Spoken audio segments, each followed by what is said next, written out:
300 gram chicken, 500 ग्राम चावल। Railway station पर काम करने वाले मजदूर ने बनाई ऐसी बॉडी कि जिम जाने वाले भी रह गए हैरान। न प्रोटीन पाउडर, न बॉडी बनाने वाली गोली, सिर्फ घर का खाना खाकर बना लिया फौलाद जैसा बॉडी। जी हाँ, रोशन भजनकर। नाम साधारण सा है पर सोच और मेहनत असाधारण। अमरावती के वरुड़ा गांव का एक युवा जो दिन भर रेलवे स्टेशन के माल गोदाम पर सीमेंट, खाद और अनाज की भारी बोरियां ढोता है और रात में जिम जाकर एक प्रोफेशनल बॉडी बिल्डर की तरह वर्कआउट करता है।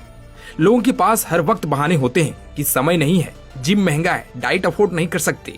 लेकिन रोशन के पास सिर्फ एक चीज है, संकल्प। एक ऐसा संकल्प जिसने मजदूरी और मसल्स के बीच से एक रास्ता निकाला और सपनों को साकार किया।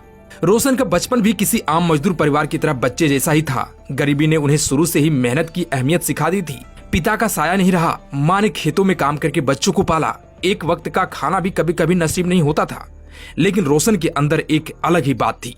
जब स्कूल के मैदान में बच्चों को वो क्रिकेट खेलते देखता तो उसके मन में कुछ और ही चलता था। वो सोचता था कि मैं कुछ बनूंगा, कुछ ऐसा कर दिखाऊंगा जिससे लोग मेरे नाम को याद रखें। लेकिन टीवी पर जब उन्होंने बॉडी बिल्डिंग शो देखा तो मन में सपना जागा कि मैं भी ऐसी बॉडी बनाऊंगा। लेकिन सवाल ये था कि पैसे कहां से आएंगे। ना प्रोटीन के लिए पैसे, ना सप्लीमेंट के लिए, जिम की फीस भी भरना मुश्किल। लेकिन रोशन ने तय किया कि अब कोई बहाना नहीं। उन्होंने बोझा उठाने का काम चुना। रेलवे स्टेशन पर मजदूरी करने लगे। सुबह से शाम तक काम करते और फिर रात को जिम में जाकर खुद को निखारते। और उन्हीं बोझों को उठाते उठाते उनका शरीर फौलाद बन गया। रोशन की जिंदगी आसान नहीं है। माँ, पत्नी, भाई और 2 बेटियों की जिम्मेदारी उन्हीं के कंधों पर है। जो भी कमाते हैं उसका बड़ा हिस्सा घर चलाने और डाइट पर खर्च हो जाता है। एक इंटरव्यू में रोशन ने बताया था कि मैं महीने में जितना कमाता हूँ उसमें से करीब 10,000 रुपए सिर्फ अपनी बॉडी के लिए खर्च करता हूँ। बाकी 20,000 से घर नहीं चलता। इसलिए ओवर टाइम करता हूँ, थक जाता हूँ, लेकिन रुकता नहीं हूँ, क्योंकि अगर मैं नहीं रुका तो शायद एक दिन मेरा सपना भी नहीं रुकेगा। अब आप सोच रहे होंगे कि बॉडी बिल्डिंग में तो महंगे protein powder, chicken, dry fruits लगते हैं, तो ये सब वो कैसे अफोर्ड करते होंगे। तो सुनिए, रोशन का जवाब था कि जितना मैं घर वालों का ख्याल रखता हूँ उतना ही खुद का भी रखता हूँ। मैं चीट मील नहीं करता, ना फालतू चीजें खाता हूँ। जो भी खाता हूँ वो सोच समझ कर खाता हूँ ताकि मसल्स गेन हो और फिटनेस बनी रहे।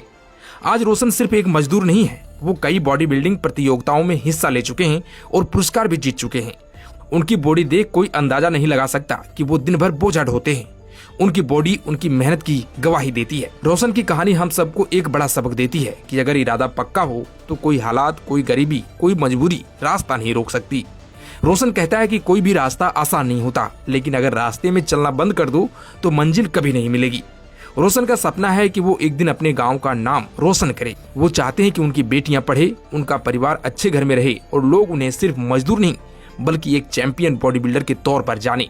और उनका ये सपना धीरे धीरे अब हकीकत बन रहा है। सोशल मीडिया पर उनके वीडियोज वायरल हो चुके हैं और आज रोशन भजनकर एक नाम बन चुका है, एक मिसाल बन चुका है।